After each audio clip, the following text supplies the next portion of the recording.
ایک دوست ناراض ہو گئے اپنے گھر سے، تو والد نے انہیں کہا ٹھیک ہے آپ الگ ہو جائیں، جو ان کا حصہ تھا وہ ان کو دے دیا۔ 4 بھائیوں میں سے ایک کو انہوں نے روانہ کر دیا۔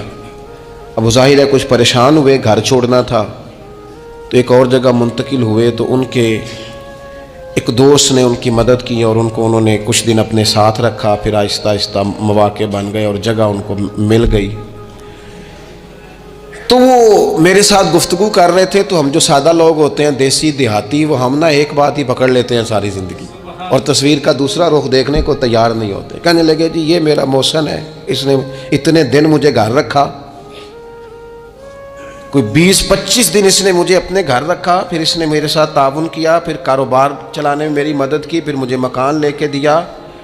1-2 سال تک کس طرح اس نے مجھے سپورٹ کیا کہ میں ٹانگوں پہ کھڑا ہو گیا۔ اماں ابا نے تو مجھے نکال دیا تھا، اور ان کی وہ شکوے بھی بیان کرنے لگا، شکایتیں بھی کرنے لگا۔ تو میں نے اسے کہا کمال ہے نا، جس نے 20 دن گھر میں رکھا وہ محسن ہے، اور جس ماں نے 9 مہینے پیٹ میں رکھا اس کے بارے میں تیرا رویہ ہی بدل گیا ہے۔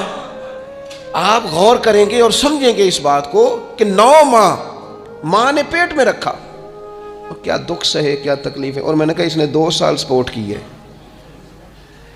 اور یہ تو تیرا محسن ہے۔ اور جس باپ نے اتنی سپورٹ کی کہ تیرے 3 بچے بھی ہو گئے، تو وہ بس 1-2 منٹ میں تو وہ چپ کر گیا۔ میں نے کہا تمہیں یہ سپورٹ نظر نہیں آئی؟ ہم جو پیر صاحب تک پہنچے، ہم جو استاد صاحب تک پہنچے، ہم جو دوستوں تک پہنچے، ہم جو رشتہ داروں تک پہنچے، ہم جو اولاد تک پہنچے، ہم جو سسرال تک پہنچے، ہم جہاں بھی پہنچے، اس پہنچنے میں پہلا کردار ہمارے ماں باپ کا ہے۔ یہ پہلی درسگاہ ہے۔ میرے والد صاحب اپنا نام نہیں لکھنا جانتے تھے، میری اماں اپنا نام نہیں لکھ سکتی تھی، لیکن میں اپنے دوستوں سے کہتا ہوں کبھی مجھے موقع ملے تو 2 جلدوں میں کتاب لکھوں گا اپنے ماں باپ۔ میری والدہ کے بارے میں کوئی مجھ سے پوچھے کہ آپ کی اماں کیا ہے، تو میں کہوں گا میری اماں میرے لیے یونیورسٹی ہے، میری اماں میرے لیے اتھارٹی ہے، اس لیے کہ اس گود کے اندر بیٹھ کے جو سیکھا ہے وہ کہیں اور سیکھنے کو نہیں ملا۔ میرے والد صاحب میرے لیے اسکول آف تھاٹ ہیں، میری سوچوں پر پہلا اثر ان کا ہے۔